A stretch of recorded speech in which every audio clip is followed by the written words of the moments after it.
This episode is brought to you by Progressive Insurance. Fiscally responsible, financial geniuses, monetary magicians. These are things people say about drivers who switch their car insurance to Progressive and save hundreds. Because Progressive offers discounts for paying in full, owning a home, and more. Plus, you can count on their great customer service to help you when you need it, so your dollar goes a long way.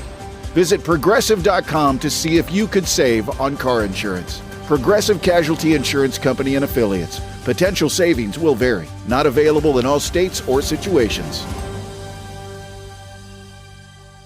Only the best will do for mom. So make Whole Foods Market your Mother's Day destination. Shop the floral department for vibrant blooms like tulips, orchids, peonies, and expert-crafted bouquets. Then head to the wellness and beauty department and give mom a spa-like experience with scented candles and more. And if you're hosting brunch or dinner, order flavorful Whole Foods Market catering by May 9th.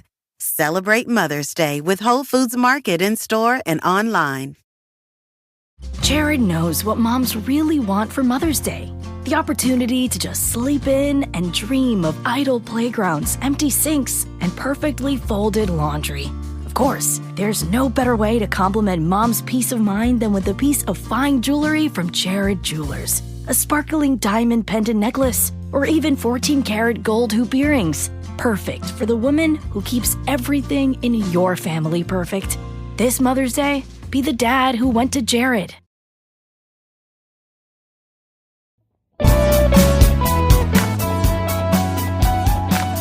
Hey there, listeners. Welcome to Shit That Goes Under Our Heads, the podcast where we normalize conversations around mental health. That's right. I'm Dirty Skittles, and alongside my amazing co-host, G-Rex, we are here to share stories and tips from our incredible guests. Each episode, we deep dive into struggles and triumphs of mental health, offering practical advice and heartfelt support. Because no one should feel alone in their journey. Join us as we break the stigma and build a community of understanding and compassion. Tune in and let's start talking about the shit that goes on in our heads. 3, 2, 1.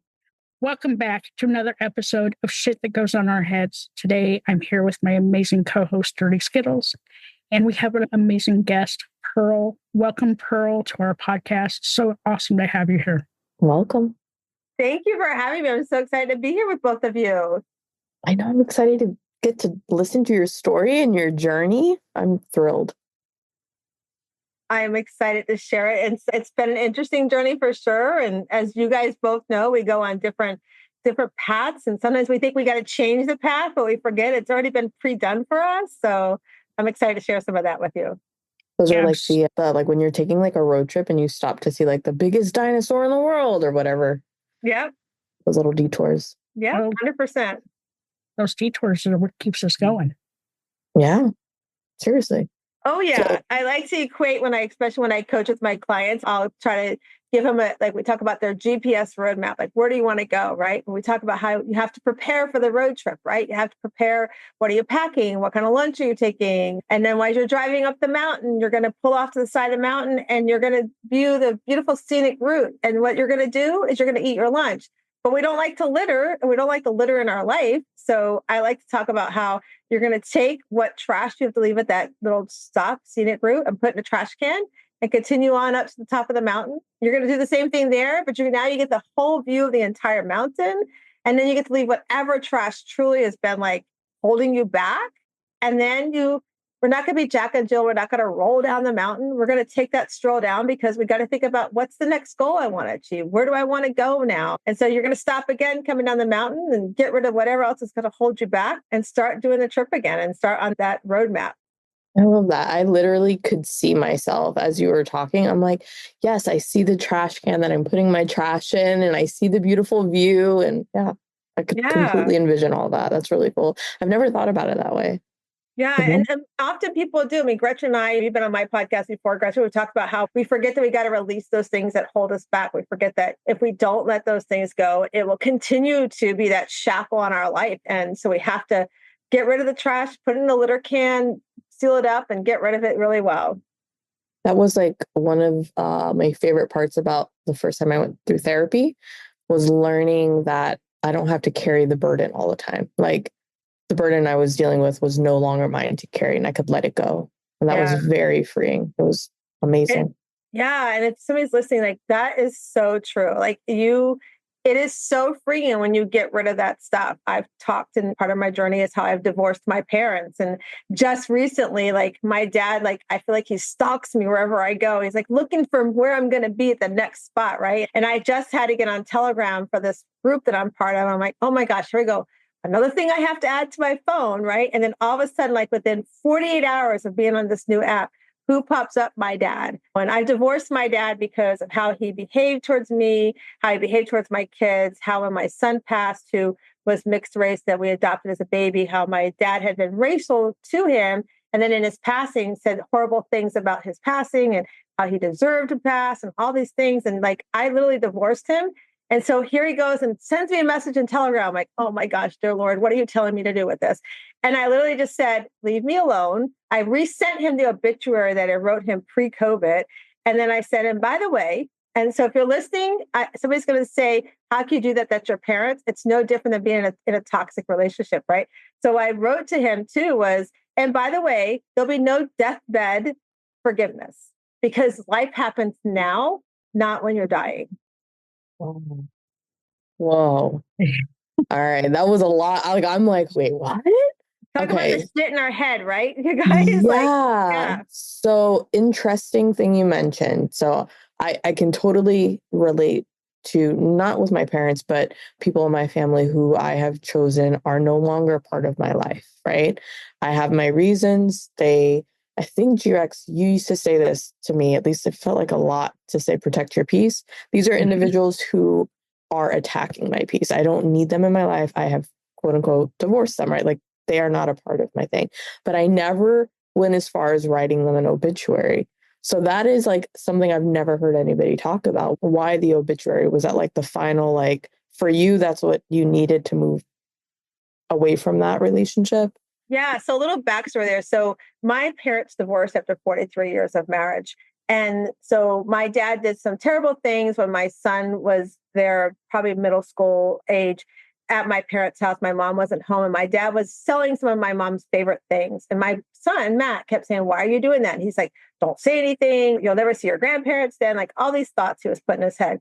So years later, after learning this, so my dad circled back in my life and he's my dad. So let's try to work on our relationship. So we worked on that. My dad actually moved in with us for a little bit. And it was about the time my son was becoming a high schooler teenager. And my dad's racism, that's when it really started to show up. And so over the summers, it's like, be a grandparent, let them get in trouble with you. I don't need to know. But it was like, I was getting these phone calls at work, at the office, Matthew this, Matthew that. And then one day, Matt's friend came and said, hey, Mrs. Chiarenza, horrible things to Matthew, like you should give him back and just all these things. And so I was like, I told my dad, that's it. You cannot be in my life. Well, fast forward, he had gotten married. And I went to go visit his second wife, who he's now divorced from, I would happen to be in town.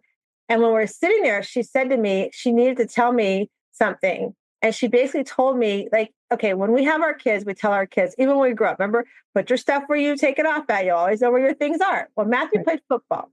He could never find his cleats. It seemed like, Mom, where's my cleats? I was like, if you put them away in the laundry room, you'd always know where they're at. And what she told me was my dad was purposely, because Matt would always find them, like, see, you must have found them. But my dad was purposely hiding them on my son until he needed them. And I sat there, I was like, wow. And I looked at her and I go, why didn't you tell me these things? Like there was other things she told me too. And her son was sitting there and I went to high school with him. And he's like, I didn't know you well enough now in our adult age. I didn't know how you would respond. And I was like, wow. I said, I looked at her and I said, I think God didn't let you tell me because I probably would be in jail right now. I probably would have done some horrible things. So I walked out of her house. I had a 4-hour drive home, but I sat in her driveway for 2 hours and just like in thought about what was happening, processing what I had heard. And I sat there and I asked God, I'm like, what do I do with this? Like, how do I respond to this? I called Matt. I'm like, I'm so sorry. He's like, Mom, it's not your fault. I'm like, yeah, but Mama Bear should have caught on to this thing as a parent. So I literally, what came to me was write obituary to my dad that he's as my father. And I wrote it so well that I actually sent it to my brother, my sister, and my nephews who are now adults and said that when his physical being is no longer here, I don't need to know because I'm not a hypocrite. If I'm going to divorce you, I don't need to be showing up at your funeral, nothing like that. This is a divorce. We're done. And so that's what I did. And I left it at that. And you raise your kids right when your son comes to you about a year or so later and says, Mom, if you want a relationship with Papa, I'm okay with it.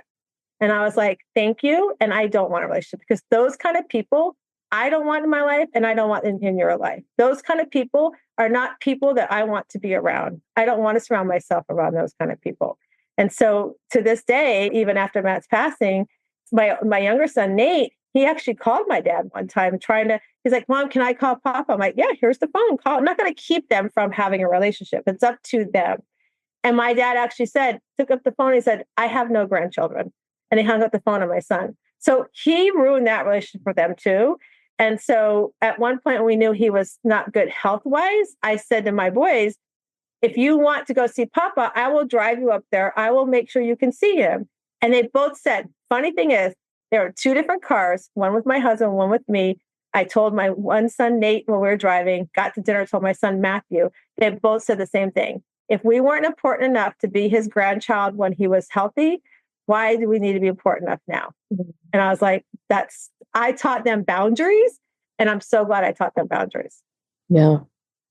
Wow.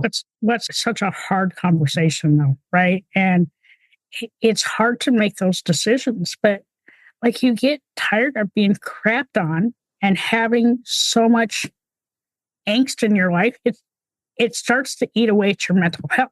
And then not only your mental health, but then that like flows down to other parts of your life, right? And now everybody else is feeling the shit that's going on in your head. Yeah. And it's not fair to you, right? And not fair to your kids. And the sad part about it is that you can't, 9 times out of 10, you can't change them because they don't want to change for themselves. 100%. I totally agree with you. And for me, that's where like I learned people pleasing because I am a recovering people pleasing addict. The people pleaser in me would have been like, okay, I need to fix this. And I would have never written a obituary. I would have never done the things that I did.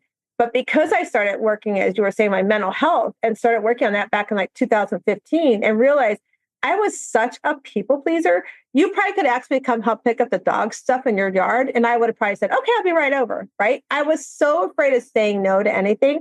And that started like when I was a little girl. And it wasn't my parents' fault. They did the best they could at the time because my dad was off of Vietnam War. My mom, that time, you got kicked off a base. So the money wasn't, of course, great. So my mom's working while taking care of 3 kids. So it was like, I need you to watch your brother and sister. Here I'm in like 3rd or 4th grade. I'm already taking care of people, right? So I never really, when I look back, people go, I did this kid. I'm like, yeah, I stayed home and folded clothes and made dinner as a kid. I didn't have those fun things to do. And so as that people pleasing me, I've been married 40 years. I met my husband at 19 years old. Even that, like I credit him for me starting to know how to communicate because I didn't know how to say no. I grew up in a household where my parents, if they got in an argument, they just didn't talk. You walk like eggshells and all of a sudden you came home and everything was fine. You're like, what happened? How did I fix that? Right?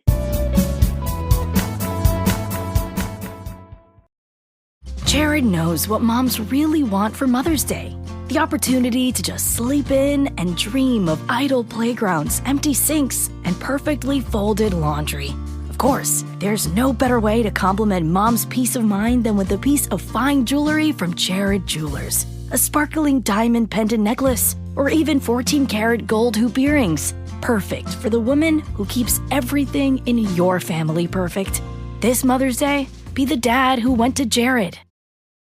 6 months from now, you could be running a 5K, booking that dream trip, or seeing thicker, fuller hair every time you look in the mirror. Through Hers, you can get dermatologist-trusted, clinically proven prescriptions with ingredients that go beyond what over-the-counter products offer.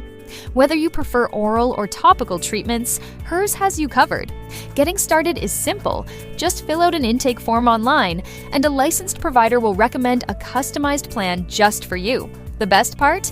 Everything is 100% online. If prescribed, your treatment ships right to your door. No pharmacy trips, no waiting rooms, and no insurance headaches. Plus, treatments start at just $35 a month. Start your initial free online visit today at forhers.com/talk. That's forhers.com/talk. Compounded products are not FDA approved or verified for safety, effectiveness, or quality. Prescription required. Price varies based on product and subscription plan. See website for full details, restrictions, and important safety information.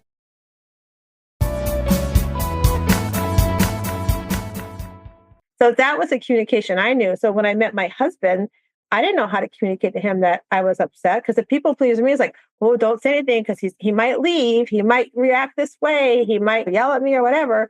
And so he started having the conversations for me. Like if we had a disagreement or something, and I would just shut down, he started saying what he thought I would say. And I was like, oh, no, I wouldn't have said it that way. Right. So part of that overcoming it started with him. But really 2015, because I was so afraid of disappointing people. I was so afraid that you wouldn't like me because I couldn't help you do this or that or show up for you here or there. I would just show up, but I wasn't happy. I was stressed out. I did not want to do that.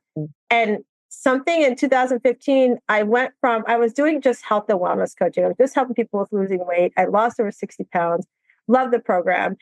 And so one time the person I trained under, she put some of her clients on my calendar. And what happened was I coached differently than she did. I coached from the mental part of, okay, why did you have that cupcake? What's not unplanned? But let's talk about the emotion behind it. So as I was doing that, they started referring their friends, hey, Pearl, can you talk to so-and-so? Like she doesn't need to lose weight, but she's got so much happening in her life. She doesn't know how to respond. She doesn't know what to do. Her thoughts are all over the place. So I found myself having like cups of tea, because I don't drink coffee, at shops with people, and I wasn't charging. And all of a sudden I was like, okay, God, what am I doing here? And so I decided I wanted to start this life coaching journey. And I took this course called Identity and Destiny. And at the end of 6 weeks, you had to give your I am statement. I was still saying I was all my titles. I was a mom. I was this. And the girl that a friend I met in the course, she's like, I don't know where Pearl is. Like, who the heck is Pearl? You're still all these things. And it hit me that I still didn't know who I was. I had a lot of work to do. So I decided I needed to do something. My older son, Matt, was going off to college. I wanted to kind of reconnect with my younger son because he was very introvert, very independent like I was. And so I started this journey. And one day I was heading off to this network meeting and I saw this rock on the ground. It was a really pretty rock. I just picked up and stuck it in my pocket. I walked in this meeting at the end because I volunteer and help everybody. Somebody came up and was like, hey, Pearl, I'm getting ready to do this fundraiser for animals, for dogs and cats. I can't remember exactly what it was. Would you help me? Well, my hand raised the side of that pocket that had the rock.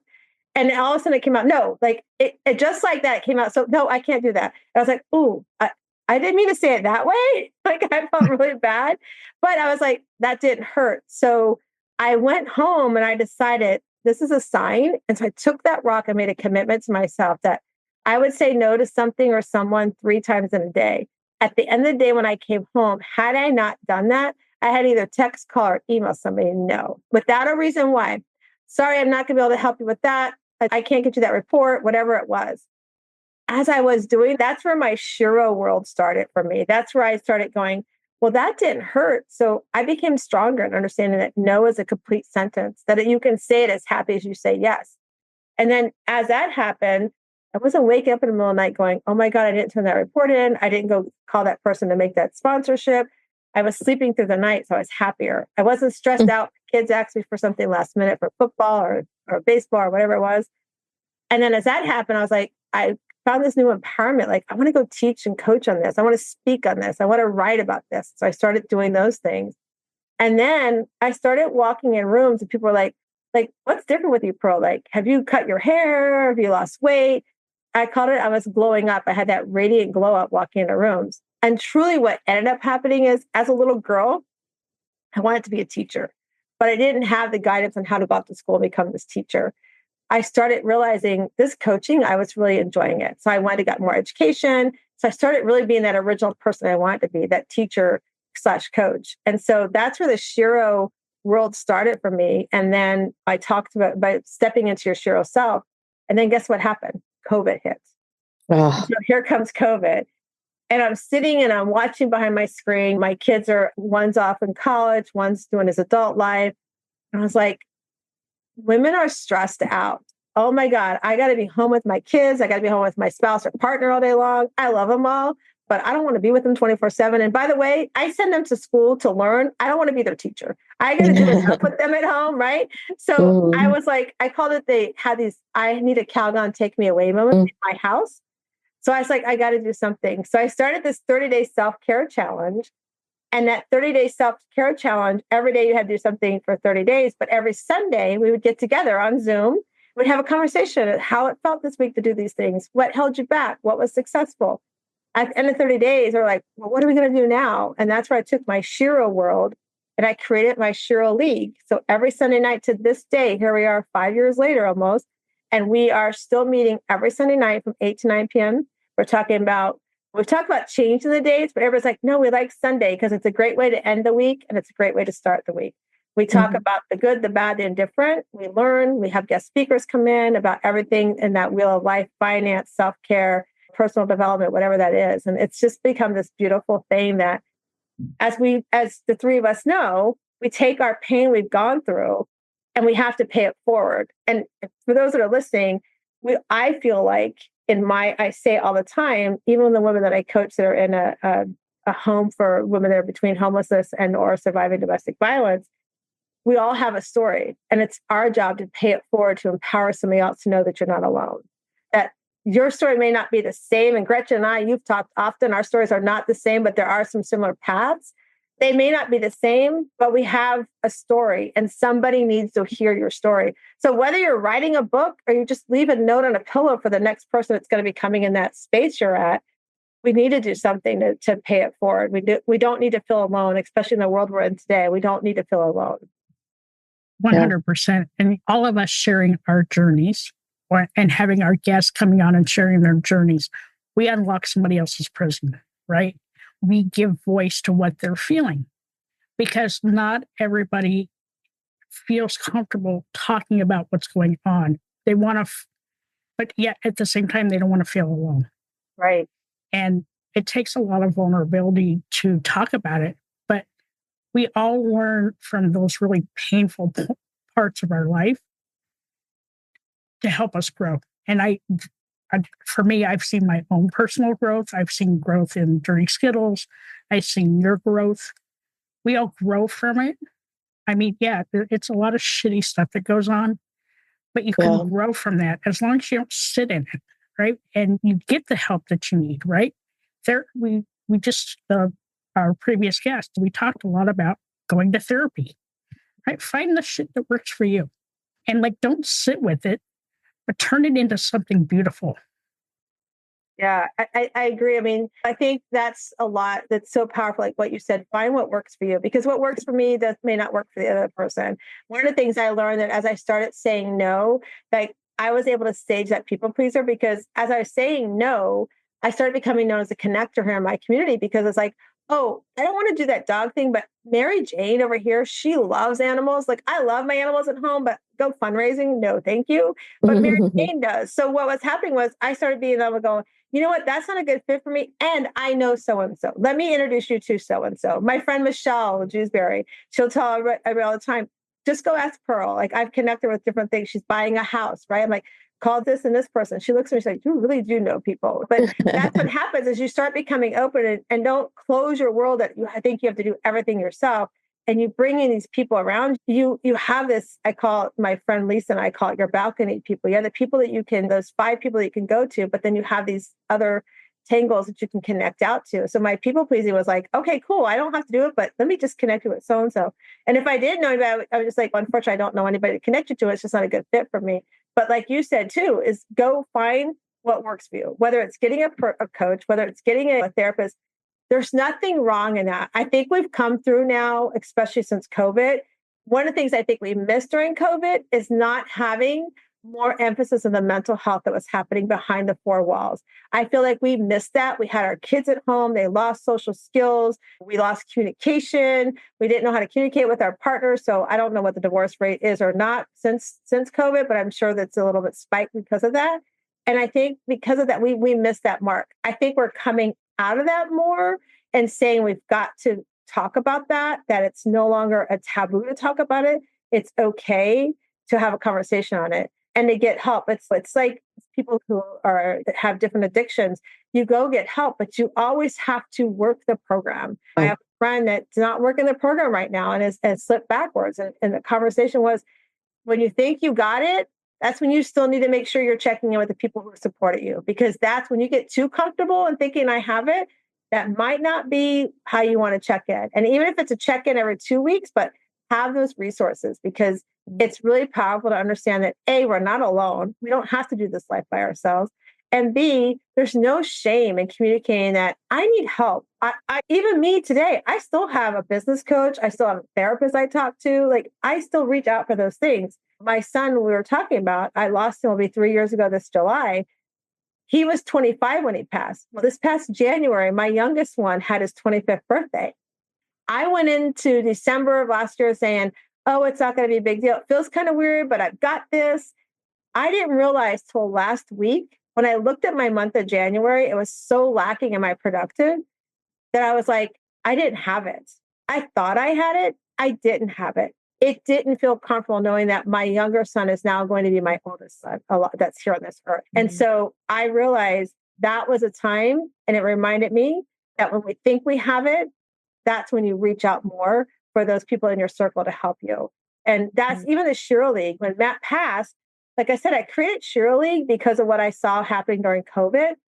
I didn't realize that really I created Shiro League to have them there for me when my son was passing, because we don't know what that journey is. Like I say all the time, our life is already pre-written. We just don't know what it is yet. And so when Matt passed, that Shiro League, those community of women, they stepped up. Like I literally called one of the girls who lives here locally. I don't even think I was off the phone with her telling her my son had passed and she was at my doorstep. And she lives like 20 minutes from me. So having those people around you that are yours. And I'm going to say it's the person on the other end. One of the things, especially when you have lost someone in your life, especially a child, there's no title for a parent that's lost a child. There's nothing there. There's widow, there's all these other titles, but there's not one when you lose a child. And even in any loss, when you think your friend is like, I hate the word getting over it, because we don't get over it. We don't get over the loss. We learn to live with the loss. That's when you need to check in on that friend. When you think, oh, they're doing really well, that's when you need to check in on that friend. Because really what's happening oftentimes than not is they're like, nobody cares anymore. Nobody's listening anymore, right? And so that's when you need to check in. And when you're feeling that way back to the other side of it, that's when you need to go get help. If you have those thoughts that nobody cares, that's when you need to go help. And that's why one of the things that I love to do is when I coach on mental fitness, I talk about how our brain is our best friend and our worst enemy, right? And so I love like coaching on that and things you can do to help when those thoughts come up. What are some things? I use this program called Positive Intelligence with my clients. We talk about those sabotaging and those judging thoughts we have in our head and how we can stage them. What tools we have in our toolbox, whether it's meditation, whether it's journaling, whether it's calling a friend, something you can do to help you get through those challenges. Yeah.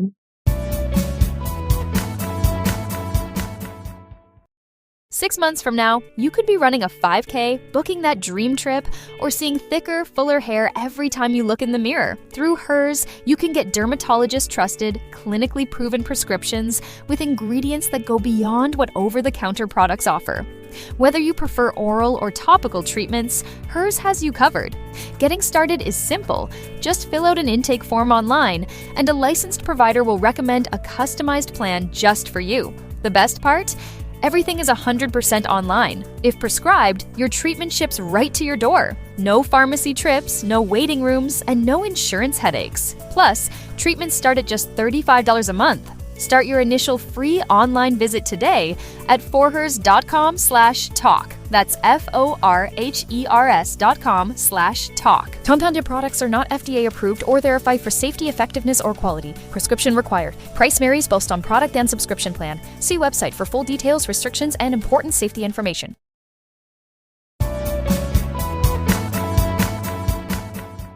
And it's funny that you brought that up. So I have some good friends in California that lost their house, right? So yes, I've been like checking in on them, but they're going to need like just reassurances even 6 months from now, right? So what I've done is I have a Sunday practice. I go through all my friends on my phone and I text everybody and I just do a check-in just to see how everybody's doing, right? Because we get so tied up in life that we forget that we have our tribe, right? And for me, it was my tribe that propped me up when I couldn't prop myself up. So if I can help prop somebody else up so that they can make it to the next minute, the next hour, the next day, then I feel like I've done something to kind of just pay them back for what they did for me. Yeah. Because like in those first couple of months, like I would get like 10, 15, 20 texts a day of people just checking in. And when I opened up about what was going on in November, like I had another dip, but this time I was super honest about what was going on. Like everybody knew I was not happy. Happened again, 10, 20 people checking in on me every day just to make sure I was taking care of myself. And our tribes are those people that will help us get through the toughest times in our life. Yeah, we all have spouses, we all have family, but sometimes your friends are like your best line of defense. Like they sometimes know you better than your spouse does. Yeah. And they can tell you when you need to like go back to setting your boundaries. And like you said, Pearl, using the word no. No is a complete sentence. 100%. Yeah. And the thing is, like, I like your checking in. I can't remember where I heard this. I'm not going to be able to quote the person that said it, but they had somebody pass away. And I don't know if it was Tyler Perry or who it was, but they had somebody that passed that had a loss in their life. And they're like, I'm good. And they're like, you know what? I'm going to call you every day. And then I'm just to care for you. So they said the same time every day they would call and or text, be like, hey, how you doing? Just checking in on you. And then that one time they called at that time that they did every single day, that person was like, I just broke down in tears. And one of the things that I do is I'm actually going for my grief coaching certification. And I really want to concentrate on the parents, especially the moms, because it's mentioned emotions so much differently than women do. But I really want to work with the moms because we feel like we have to carry, just like people please, and we think we have to carry everything on our shoulders.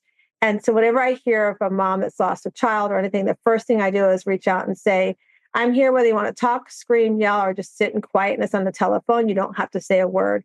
And the other thing that I do, and I got this from my friend Ruth, when our son Matt passed, she brought me a ton of paper products and a DoorDash gift certificate. Because she said, people bring you all this food, people bring you all these things, but they forget the paper products and they forget people are going to go home. You're not going to have food. And there's going to be that day you're going to be like, I don't want to cook nothing. And you're going to DoorDash. And so that's become my thing that I do now when I pay it forward. I'll go and I'll just drop a card.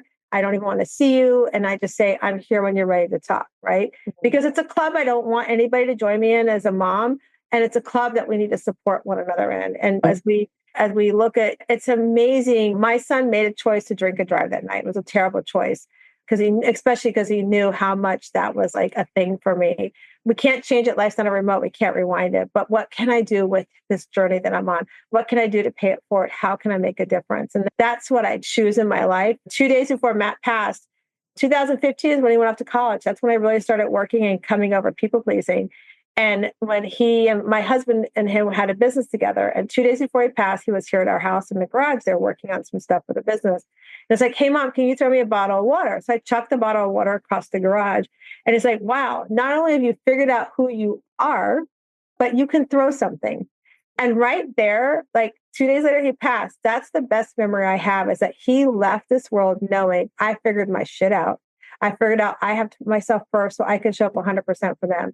And the bonus was he thinks I can throw something for a change, but I still can't throw football. He played football in high school. I can never throw a football to him. But the thing is, what are we doing to leave the mark? When I work with my clients, I'm like, what legacy are you leaving behind? What mark are you leaving behind? What example, especially of kids, are you leaving behind for your kids and your littles? Because here's the thing. I always say, if tomorrow never comes, and I'll ask my clients, one of the things I make them work on is their joy list. And I'm like, you're going to give me 10 things that bring you joy. And they're like, oh, no problem. Like, oh, no, it's going to take you 6 weeks at least to do these 10 things. Because I want to know not just why, but every time you think you have the answer why that one thing brings you joy, I'm going to ask you, why does that bring you joy? So those 10 things are going to take you about 6 weeks. And so I always say that at the end of this world, if you guys are no longer here tomorrow and I show up at your eulogy and I can only say what I saw you do for yourself, you better have 10 friends in that room that could say something different, 10 different things they saw you do for self. For me, it's like they saw me sit at my front porch swing and journal. They saw me go for walks. They saw me go take a staycation at the beach here in Florida. They're going to say those different things. They're also going to say that I did show up for friends when it was within my boundaries. They'll say that I was there around my terms. And so we have to, because here's the thing. If you're holding a job, they're going to slide somebody else into that seat and they're going to do that job you're doing. If you have a business and you're not doing anything, your business is going to close down and your clients will figure out who to go to next. And the bigger part is it's going to suck for your family. You're not going to be here. But guess what? They're going to figure out how to cook. They're going to figure out how to clean. They're not going to be able to figure out how you were there for them every day. They're not going to have that memory if you weren't there overflowing into them what actually flowed into your cup. So that's what I like to tell everybody all the time. What are you doing today to leave that legacy for tomorrow for yourself? Man, that's wonderful. That puts a lot into perspective. I mean, you just nailed it right there. Like, what am I doing today? Yeah. So that kind of leads into one thing that I had been wondering about from the beginning was, how do you answer that question now when people ask, who is Pearl? Yeah. So that's a great question, because growing up, I hated my name, you guys. So my maiden name is Nap. So I was told, Pearl, go take a nap. I'm short. I was called Mini Pearl. I was called Pearl Harbor. Everything you could think of, I had it. I would come home and my mom, I have thick hair and my mother had it very long past my shoulders. She'd always have it pulled back in this ponytail. So I'd come home either crying I wanted my haircut or crying I want to change my name. My name is 3 generations old. So Pearl Ellen, I am named after my aunt, who's named after her, my great aunt. So I asked my brother and sister, when you have kids, if you have girls, do not name them after me, please, especially if you're going to keep the name Nap happening in the world. So I did not like my name growing up. And so as I went on this journey to figure out who I was and realizing that people pleasing was a big part of it, I started realizing that I know who Pearl is. She's somebody who can say yes to herself. She's somebody who sets boundaries. She sets priorities, and she still loves those that are closest to her. And she knows how to love the ones that are worth giving of my time and my love, and how to put no and or divorce those that can't be part of my world. And so now, as you see, everything I do is around pearls. Like I wear pearls everywhere. Everything is about pearl. I have this little shell here that talks about a pearl in it, everything, right? But everything I do is around my name, because I've learned to love myself. And I've learned that I have to do for me first, and I have to overflow my cup so that I can do for others. So that's, who I am today. And the bonus is I also am a coach. I am a mom. Besides being my coach, that I am a mom, and I'm a wife to an amazing husband of 40 plus years. And I have my son, Matthew, when he passed, and a beautiful girlfriend named Evie. She had a little girl already. So Evie's our little kind of adopted granddaughter, and Brittany is our daughter-in-law, we call her. And then my younger son, Nate, just got married in October. So now we're a growing family, small knit growing family. And when I love what's about to come for us and the changes that are going to come for us. But at the same time, I love that I still do what I do. I love that I still am a coach. I love that I still hold annual pajama retreats. I'm having my 9th one this September, where you show up, there's no makeup. You are in PJs all weekend long. You can let the girls hang loose if you want to. And we have 4 days of self-care and self-development. And we do some really cool things around it. I love that question. Okay. If you could go back in time to a younger version of yourself and give that younger version of you some advice, what would you say? And how old are you when you go back in time? Wow. I would say to her, probably I was in the 4th grade. So I don't know, what do we held, like 10 or 12 around there. I probably would tell her, you don't have to do for everybody. It's okay to tell even mom and dad that you don't want to do that. It's okay to have your voice. It's also okay to tell mom and dad about the babysitter who took advantage of you. It's okay to do that, and that you're safe. That's what I would tell her for sure. And I would tell her you can be safe in the word no, and you don't have to worry about what others think about it. What would you say the hardest lesson is that you've had to learn so far? The hardest lesson I had to learn, that I can still live my life after my son passed. Yeah. As much as I was saying it and talking it, those first few months that it happened, it's okay. it's okay to still live because that's what Matt would want us to do. I love that. I love that. All right. So I have 2 questions. They're kind of 2-parters. Okay. So the first one is, what's your favorite word? My favorite word right now is journey. I love that. And what's your least favorite word? My least favorite word is I can't. The word can't. Don't tell me I can't do anything because let me prove you wrong. Amen. Like, listen, people, you can do it. You just have to put a little effort into it. Okay. What does Pearl do for self-love and self-care? Oh, well, I kind of touched a little bit on that. So I set my boundaries, number one, 100% have boundaries and still living in that no. Of course, people pleasing comes out ever so often, but I go back to understanding that no, I have to say no to others. But I sit on my front porch swing and I'm in this little, we used to have a house that was 4,000 square foot. We had 1.5 acres of land. Now we're in like a 3,000 square foot home, a little bit less, and we're 12 feet between each other. And we have these white picket fences in front of our house. So it's it's a walking community. So oftentimes I'm on the front porch swing, journaling or whatever, and neighbors walk by. I'm across the street from elementary school. So I love sitting at the front porch swing, watching everybody walk by and saying hi. So that's one of my favorite things I do. And then also just going to the beach. I love a good sunset. Oh, I love that. I love all of this. Thank you. Thank you. Thank you so much, Pearl. We love having you on here. So how can our listeners find you? Oh, that's so easy. You can just go to Pearl Chiarenza. My last name is Chiarenza. So just go look me up on all the social medias, or you can simply go to WS Living. So that's WSliving.com. And you'll find all about me there. You'll find my blog post. You'll find links to my podcast, which, by the way, since you were on my show, we've changed our show name. We're launching this week. So I don't know when you're airing this show, but we will have, by the time your listeners hear it, our new show is now called Soulful Self-Care Conversations. So we have soulful conversations around everything self-care. So you can listen to us there at the podcast or on YouTube as well. Wonderful. Thank you so much. I appreciate you sharing everything you shared with us today. It was so much fun. I love this. Thank you for giving me the opportunity. You're welcome. Hi, all. Thank you so much for listening to this episode. I'm G-Rex.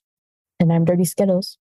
Don't forget to subscribe, rate, and review this podcast. We'd love to listen to your feedback. We can't do this without you guys. It's okay to be not okay. Just make sure you're talking to someone.